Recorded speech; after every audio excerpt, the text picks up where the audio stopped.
আমাদের এই সমাজে তিনটি শ্রেণীর মানুষ আপনি দেখতে পাবেন। প্রথম শ্রেণীর মানুষ হচ্ছে যারা ভাবে, কল্পনা করে যে দেখবি একদিন আমার অনেক টাকা হবে, দেখবি আমার ভালো বাড়ি হবে, দেখবি ভালো গাড়ি থাকবে, আমার প্রচুর টাকা আমি একদম ইনকাম করবো, জীবনে বিশাল একটা বড় লোক হবো, বিশাল আমার একটা বাউড়ার নাম হবে, বাট কোনো অ্যাকশান নেয় না। আর একটা শ্রেণী আছে যারা অ্যাকশান নেয়, ঠিক অ্যাকশান নেই, তারা অ্যাকশান নিয়েছে, কোনো কারণবশত তারা ফেলিওর হয়েছে। ফেলিওর হয়ে যাওয়ার পরে এবারে সে নতুন করে আর কোনো অ্যাকশান নিতে পারছে না। সেই অতীতের যে ফেলে আসা দিনগুলো, অতীতের যে ব্যর্থতা, সেটাই তার মাথার মধ্যে গিজ গিজ গিজ গিজ করতে থাকে, ভাবতে থাকে সেই ফেলে আসা দিনটির কথা, যে যদি আমি সেই কাজটি তখন সফল হতে পারতাম, যদি এই কাজটি তখন আমি শুরু করতে পারতাম, যদি এই সুযোগটা তখন আমি কাজে লাগাতে পারতাম। এইভাবে একটার পর একটা তার মধ্যে অতীতের চিন্তা আসতে থাকে, ভবিষ্যৎ নিয়ে কোনো পরিকল্পনাও করে না, ভবিষ্যতের জন্য কোনো নতুন কাজে হস্তক্ষেপও করে না। তৃতীয় শ্রেণীর যে মানুষটা, তারা হচ্ছে আমার চাই, আমি যখন হাত দিয়েছি কাজটাকে সফল করব, তারপরে ছাড়ব। যখন আমি সংকল্পবদ্ধ হয়েছি যে আমি একজন ভালো ক্রিকেটার হব, তখন ক্রিকেটের মাঠে সচিন তেন্ডুলকর হয়েই বেরিয়ে আসব। যখন ভেবেছি একজন গায়ক হব, তখন অরিজিৎ সিং হয়েই বেরিয়ে আসবো। যখন ভেবেছি যে আমি একজন নায়ক হব, তখন শাহরুখ খান হয়ে বেরিয়ে আসবো। আজ এই যে সফল শ্রেণীর 3 নম্বর মানুষটি, যে মানুষগুলোর ভেতরে জেদ, অহংকার, যে মানুষগুলোর ভেতরে আকাঙ্ক্ষা, দুর্নিবার ঝড় যে আমাকে সফল হতে হবে, তাদের 5 স্টেপ নিয়ে আপনাদের সঙ্গে আলোচনা করব। প্রত্যেকটা স্টেপ অত্যন্ত গুরুত্বপূর্ণ।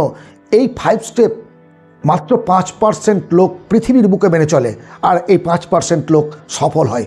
আমরা অনেকে ধনীদের দেখে ঈর্ষান্বিত হই, 2 নম্বরই কাজ করে, ইত্যাদি করে, এইভাবে তারা হয়তো জীবনে সফল হচ্ছে। বাট না, একেবারে ভুল।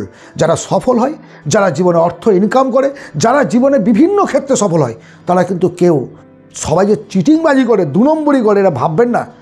তারা তাদের লাইফটাকে এই 5টি সিঁড়ির মধ্য দিয়ে, 5টি স্টেপের মধ্য দিয়ে নিয়ে যায়। প্রথম স্টেপ হলো, লক্ষ্যে পৌঁছানোর জন্য প্রয়োজনে রাস্তা পরিবর্তন করো। ভালোভাবে কথাটা বুঝুন। লক্ষ্যে পৌঁছানোর জন্য প্রয়োজনে রাস্তা পরিবর্তন করুন। আমি সকাল থেকে এই দেওয়ালটার মধ্যে একটা পেরেক ঢোকানোর চেষ্টা করছি, ঢুকছে না। সারাদিন পেরেক বেঁকা হয়ে যাচ্ছে, হাতুড়ি রক্ত বেরোচ্ছে মনে হচ্ছে, বাট ঢুকছে না। আমাকে ভাবতে হবে তো, যে যদি দেওয়ালের উল্টো দিকটায় একটা পিলার থাকে, সেখানে পেরেক যাবে না, তাহলে আমাকে কী করতে হবে? প্লেসটা চেঞ্জ করতে হবে, একটু ডান দিক বা বাম দিকে গিয়ে পেরেকটা ঠুকতে হবে, তাহলে কিন্তু পেরেকটা সেই জায়গায় ঢোকাতে পারবো। আমাদের জীবনের ক্ষেত্রেও তাই। পাইলট হওয়ার আকাঙ্ক্ষা, চরম আকাঙ্ক্ষা। একটা গরিব ঘর থেকে উঠে আসা ছেলে যখন পাইলটের পরীক্ষা দেওয়ার জন্য গেল, পারলো না, অসফল হলো, মন ক্ষুণ্ণ হয়েছিল, মনের মধ্যে একটা হতাশা এসেছিল, কিন্তু না, বেশিক্ষণ সেটা থাকেনি। সঙ্গে সঙ্গে সে তার রুটটাকে বদল করে ফেললো। রুট বদল করার পরেই সেই মানুষটা পৃথিবী বিখ্যাত মিসাইল ম্যান হলো। এপিজে আব্দুল কালাম স্যার ভারতের রাষ্ট্রপতি হলেন। জীবনে সফল হতে গেলে প্রয়োজনে রুট বদল করতে হবে, সেটা কিন্তু খারাপ কিছু নয়। আপনি যে লক্ষ্যটা রেখেছেন, যে এই লক্ষ্যে আমি পৌঁছাবো, সাফল্য তো মেবি সেই লক্ষ্যে আপনি পৌঁছানোর জন্য সামনে একটা বিশাল বাধা পাচ্ছেন, তাহলে কি করতে হবে? আপনি কোথাও দাঁড়িয়ে যাবেন, থেমে যাবেন না, প্রয়োজনে রুট বদল করুন। রজনীকান্তের নাম শুনেছেন? Bus conductor Rajinikanth. তার এর অ্যাম্বিশন ছিল আমি নায়ক হব, অভিনয় করব, হয়েছেও তাই। কন্ডাক্টরি থেকে রুট পরিবর্তন করে তিনি নায়ক হয়েছেন। জীবনে এই আকাঙ্ক্ষাটা আপনার মধ্যে রাখতে হবে। যদি ডাইনামিক হতে চান, তাহলে আপনাকে সেই ফিল্ডে স্পেসিফিক হতে হবে। আবারও বলছি, যদি ডাইনামিক হতে চান, তাহলে আপনাকে সেই ফিল্ডে স্পেসিফিক হতে হবে। 2 বন্ধু দুবাইয়ের হোটেলে বসে গল্প করছে, 2 বন্ধু, সেখানে কেউ নেই। তারা রাতারাতি গল্প করে সিদ্ধান্ত নিল, এখানে একটা বিশাল হোটেল করব, বিশাল একটা বিল্ডিং করব। সকালবেলায় উঠে কাজ শুরু করে দিলেন, যতটা উঁচু করতে পারা যায় হোক। চলতে চলতে চলতে চলতে চলতে বুর্জ খলিফা তৈরি হলো। তাই কি হয়েছিল? সেটাই কি হয়েছিল? না, একটা লিখিত আকারে প্রথম একটা পরিকল্পনা করা হয়েছিল, যে কতটা উঁচু করলে কতটা ভিত দিতে হবে, কোন ল্যান্ডের ওপর সেটা করতে হবে, কত টাকা খরচ হতে পারে, কোন মিস্ত্রি করবে, টাকার যোগান কে দেবে, কতদিন সময় লাগতে পারে, ইঞ্জিনিয়ার কে কে থাকবে। বিভিন্ন রকম লিখিত পরিকল্পনার পর সেই কাজটিকে সফল করার জন্য দীর্ঘ 5 বছর ধরে বিল্ডিংটা তৈরি হয় এবং পৃথিবীর সবচেয়ে বড় একটা বিল্ডিং দুবাইয়ের বুকে গড়ে ওঠে বুর্জ খলিফা। এটা কিন্তু রাতারাতি কোনো পরিকল্পনা নয়, এটা দীর্ঘ পরিকল্পনার ফল। জীবনে যদি কিছু করতে চান, যদি গতিশীলতাটাকে ধরে রাখতে চান, তাহলে আপনার মধ্যে জেদ চাই। যদি আপনি চান জীবনে কিছু করব, আপনার মধ্যে সেই ফিল্ডের মাস্টার্স হতে হবে, আপনার মধ্যে সেই জ্ঞানটা থাকতে হবে। আমি এইটুকু জানলাম আর এক সমুদ্র আশা, এটা হতে পারে না। আপনি যদি চান জীবনে সফল হব, স্পেসিফিক হন। যেন এলাকায় কেউ এসে খোঁজ করলে এই ফিল্ডে কে মাস্টার্স, এই বন্ধু ওর কাছে যা, ও জানে। এই জিনিসটা আপনার মধ্যে আনতে হবে। যারা সফল মানুষ তাদের মধ্যে স্পেসিফিকেশান আছে। বিগ অ্যাচিভমেন্টের জন্য, বড় কিছু পাওয়ার জন্য একটা দীর্ঘ পরিকল্পনার প্রয়োজন হয়। ফার্স্ট আপনাকে কী করতে হবে? আপনার একটা গোল সেট করতে হবে। গোল সেট করার পরে আপনাকে অ্যাকশান নিতে হবে। অ্যাকশান নেওয়ার পরে আপনাকে ফুল ফ্রেজে সেই ফিল্ডের মাস্টার্স হতে হবে। দেন আপনি অ্যাচিভমেন্ট পাবেন। শুধুমাত্র গোল সেট করলে অ্যাচিভমেন্ট হবে না, শুধুমাত্র অ্যাকশন নিলে হবে না। ভুল ভাল পদক্ষেপ নিলে পরে আপনি লক্ষ্যে পৌঁছাতে পারবেন না। Third point, reticular activating system, RAS। এটা একটা নতুন শব্দ বলে মনে হচ্ছে, তাই তো? আজও পর্যন্ত আমি যতগুলো ভিডিও করেছি তার মধ্যে এই পয়েন্টটি আমি আলোচনা করিনি, আজকে সেটা আলোচনা করছি। আমাদের মস্তিষ্কটা এমন এক ধরনের কেমিক্যাল নিঃসৃত হয়, আর এই মস্তিষ্কটা এমনভাবে গঠিত যে আমরা যা কিছু চাই, হাজার হাজার ঘটনা কিন্তু আমাদের এই পৃথিবীতে ঘটছে। আপনার চোখের সামনে দেখবেন হাজার হাজার ঘটনা ঘটছে, বাট আপনি যেটা চান মস্তিষ্ক সেটাকেই আপনার সামনে মেলে ধরে। ধরুন আপনি মনে করলেন যে আমি একটা বাইক কিনবো, এই বাইক কিনবো, দেখবেন পরদিন রাস্তায় বেরোলে সেই বাইকগুলোই আপনার চোখে পড়ছে। ভাবলেন যে আমি একটা 4 চাকা কিনবো এই কোম্পানির, দেখবেন রাস্তায় বেরোলে ওই কোম্পানির 4 চাকায় আপনার চোখে পড়ছে। এগুলো কিছু না, আমাদের যে কল্পনা শক্তি, এটা আমাদের মস্তিষ্ক আমার সামনে এসে দিয়ে যায়। এটা কিন্তু একটা সৃষ্টিকর্তার সৃষ্টি বলতে পারেন। আর এই কারণেই একটা স্টেশনে হাজার হাজার লোক যাতায়াত করছে, প্রচুর লোকের মধ্যে যদি হই হট্টগোলের মধ্যেও কেউ আপনার নাম ধরে ডাকে, আপনি শুনতে পাবেন। কেন পান? মস্তিষ্ক সেই শব্দটাকে গ্রহণ করতে পারে। বিভিন্ন ঘটনার মধ্যে ছেঁকে বার করে নিতে পারে আমাদের মস্তিষ্ক। তাই এটাকেই বলা হয় RAS সিস্টেম।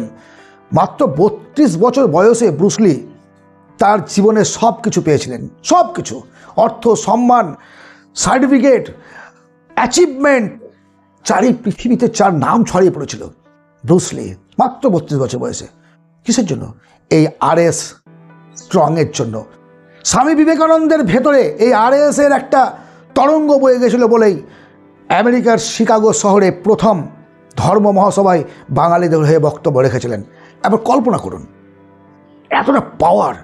আপনি জীবনে যেটা চান, প্রতিদিন সেই স্বপ্নটাকে চোখের সামনে দেখুন। না, ঘুমিয়ে নয়, ঘুমিয়ে স্বপ্ন দেখার কথা আপনাকে আমি বলছি না, জেগে দেখুন।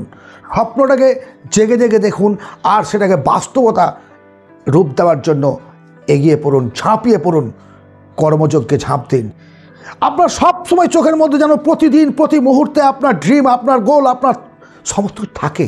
লিখে রাখুন, যেখানে বসেন, যেখানে খান, সমস্ত জায়গায় আপনার চোখের সামনে সেই গোলটাকে আপনি ধরে রাখুন। চতুর্থ পয়েন্ট, বড় লক্ষ্যে পৌঁছানোর জন্য ছোট ছোট স্টেপ নিন। যেটা আমরা সবচেয়ে ভুল করি, যেটা আমরা একটা বড় লক্ষ্য, ধরুন আমার মধ্যে একটা টার্গেট আছে যে আমি একটা ভালো পোস্টে সার্ভিস করব, বা বড় একটা বিজনেস খুলব। বড় বিজনেস খুলতে গেলে বা বড় সার্ভিস করতে গেলে কি করতে হবে? আমাকে সেই মতো করে স্টাডি করতে হচ্ছে। তো সেভাবে স্টাডি করতে করতে আমার বয়সটা পেরিয়ে গেল, 35-40 বছর পার হয়ে গেল, আমি সেভাবে প্রস্তুতি নিতে পারলাম না, বয়স শেষ, আর পরীক্ষায় বসতে পারলাম না। কিন্তু যদি আমি অর্থনৈতিক ব্যবস্থাটাকে একটুখানি মজবুত করে নিতাম, যদি একটা ছোটো চাকরিতেও ঢুকে কিছু টাকা ইনকাম করতাম, তাহলে ফাইন্যান্সিয়ালি চিন্তামুক্ত হয়ে আমি প্রিপারেশানটা নিতে পারতাম আরও সুন্দরভাবে, মানসিক চাপ পড়তো না। বড় বিজনেসের ক্ষেত্রেও তাই। আপনি ভাবছেন প্রথমেই যে আমি একটা বিশাল বিজনেস খুলে বসবো, তার জন্য প্রচুর টাকা দরকার, আপনার কাছে নেই বলে আপনি বিজনেস শুরু করছেন না। যখন হবে তখন করব, আর যখন হবে তখন আপনার আর ক্ষমতা থাকবে না। সো আপনি যদি আপনার লক্ষ্যে পৌঁছতে চান, তাহলে ছোট ছোট স্টেপে আপনাকে এগিয়ে যেতে হবে। রজনীকান্তের কথাটা আমি প্রথমেই বলেছি। তিনি প্রথম জীবনে বাসের কন্ট্রাক্টরি করতেন, লেবারি করতেন। কেন করেছিলেন? তার কাছে অর্থের প্রয়োজনীয়তা ছিল, কিন্তু তার বড় লক্ষ্য ছিল যে আমি নায়ক হব। আর নায়ক হব ভেবে কিন্তু সে কন্ট্রাক্টারি করতে ঢুকেনি, ঢুকেছিল তার সেই মুহূর্তের প্রয়োজনীয়তাটাকে মেটানোর জন্য। তারপরে তিনি একটা ফাইন্যান্সিয়ালি সিকিউর তৈরি করার পরে চেষ্টা চালিয়ে গেছেন, একটা কাজ করছেন, পাশাপাশি চেষ্টা চালিয়ে গেছেন। আপনি যদি জীবনে বড় কিছু পেতে চান, ছোট ছোটোভাবে রুটিন তৈরি করুন। আপনি জানেন, আমরাও জানি, প্রত্যেকটা স্কুলে যখন আমরা পড়াশোনা করেছি, স্কুল কলেজে একটা রুটিন থাকে, ডেইলি রুটিন থাকে তো, কি কোন সাবজেক্টে পরে কোন ক্লাস হবে, সেদিনে কতগুলো ক্লাস হবে, কেন থাকে? একটা শৃঙ্খলার প্রয়োজন আছে। এলোমেলোভাবে চিন্তাভাবনা করেও যেমন কিছু হয় না, এলোমেলো কাজ করেও কিছু হয় না। বিগ অ্যাচিভমেন্টের জন্য ছোট ছোট অ্যাচিভমেন্টকে আপনি গুরুত্ব দেবেন না, আনন্দ করবেন না, তাহলে জীবনে একটা সময় আপনার ডিপ্রেশন আসবে, আপনি আর লক্ষ্যে পৌঁছাতে পারবেন না, হাঁপিয়ে যাবেন।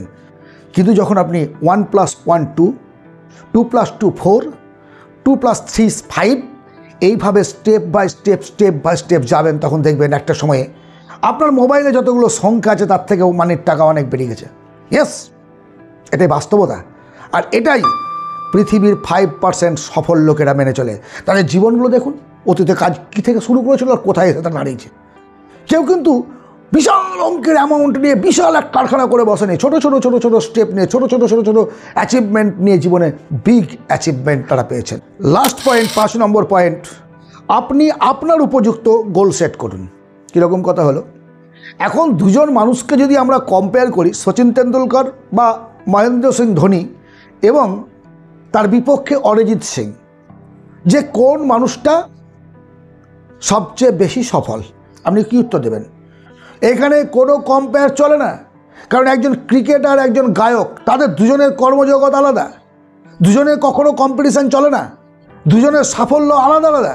হ্যাঁ, সাফল্যের চূড়াটা এক, সাফল্যের সিঁড়িগুলো কিন্তু আলাদা, ধাপ আলাদা, কর্মযোগ্য আলাদা। এই কারণেই বলছি, একজন মানুষের তার যে ক্ষমতা, তার যে কোয়ালিটি, তার যে জ্ঞান, আমি যেটা পারি সেটা আপনি পারবেন না, আপনি যেটা পারেন আমি সেটা পারবো না, এটা হতে পারে না। কখনো পৃথিবীর প্রত্যেকটা মানুষ একই হতে পারে না, একইভাবে চলতে পারে না। ওই জন্যই আমি বারবার বলেছি, কাউকে অনুকরণ করবেন না, অনুসরণ করুন। অনুসরণ করুন এই কারণেই, তার পথটা কেমন ছিল, কতটা যন্ত্রণা পেয়েছে না মসৃণভাবে গেছে, তার জীবনে কি কখনো ফেলিওর এসেছিল? ফেলিওর না আসলে জীবনে সফল হতে পারবেন না, কখনো সফল হতে পারবেন না। একজন মানুষ ভালো বক্তা হয় কখন জানেন? মঞ্চে উঠে তার ঠোঁট কাঁপবে, পা কাঁপবে, লোকে হাসবে, বিদ্রুপ করবে, কথা বলতে পারবে না। সেকেন্ডবার উঠলো কোনো রকমে বললো, তবুও মানুষ কিন্তু তার কথা ভালোভাবে শুনলো না, কারণ কথা বলার ধরন তার ঠিক নেই। তৃতীয়বার উঠলো, চতুর্থবার উঠলো, এক সময়ে ফ্লোয়িংভাবে কথা বলবে। তার মধ্যে শ্রোতাদের অ্যাট্রাকটিভ করার মতো ক্ষমতা তৈরি হয়ে যাবে, একদিনে হয় না। যে যত দ্রুত ফেলিওর হবে সে তত দ্রুত সফল হবে। ফেলিওরের ভয়ে যদি আপনি চুপচাপ গুটিয়ে থাকেন, জীবনে সফল হতে পারবেন না। তো আপনার যেটা কোয়ালিটি, আপনার যে ক্ষমতা, প্রত্যেকটা লাইনে সফল হওয়া যায়, প্রত্যেকটা লাইনে। আমার এক বন্ধুই বলবো, কারণ আমি যখন স্টুডেন্ট লাইফে থাকি তখন সে নলাটি স্টেশনের পাশে একটা গুমটিতে জুতো সেলাই করতো। ইয়েস, আমরা সেখানে বসে আড্ডা মারতাম। আজকে সে জুতো কারখানার মালিক নলাটির বুকে, সে সফল, তার আন্ডারে 50 জন ছেলে কাজ করে। জীবনে কোনো কাজকে ছোট মনে করবেন না। আপনি যেটা ভালোভাবে পারেন, আপনার যেটা ভালোবাসার কাজ, আপনার যেটা প্রিয় কাজ, সেই কাজে ঝাঁপিয়ে পড়ুন। একদিন দেখবেন সেই কাজই আপনাকে সাফল্য এনে দেবে, একদিন দেখবেন ওই কাজই আপনাকে সম্মান এনে দেবে। আপনার মধ্যে যদি অর্থ থাকে, আপনার মধ্যে যদি জ্ঞান থাকে, কাজে কিছু যায় আসে না। এই কাজটি আমি করতে পারবো না, এটা ছোট কাজ, এই কাজটি বড় কাজ, এটা আমি তো অত বড় ক্ষমতা রাখি না। ছোট বড় কাজে হয় না, সেটা আপনার ডিমান্ডের ওপর নির্ভর করে। আপনি যেটা ভাবছেন সেটাই। খাদিমসের মালিক কোন কোম্পানির মালিক? জুতো কোম্পানির মালিক। বাটা কোন কোম্পানির মালিক? জুতো কোম্পানির মালিক। আরে ভাই, এগুলো ভাবতে হবে। এরা ছোট বড় এইসব ভাবনা চিন্তা করতে গিয়ে জীবনে সফল হতে পারবেন না।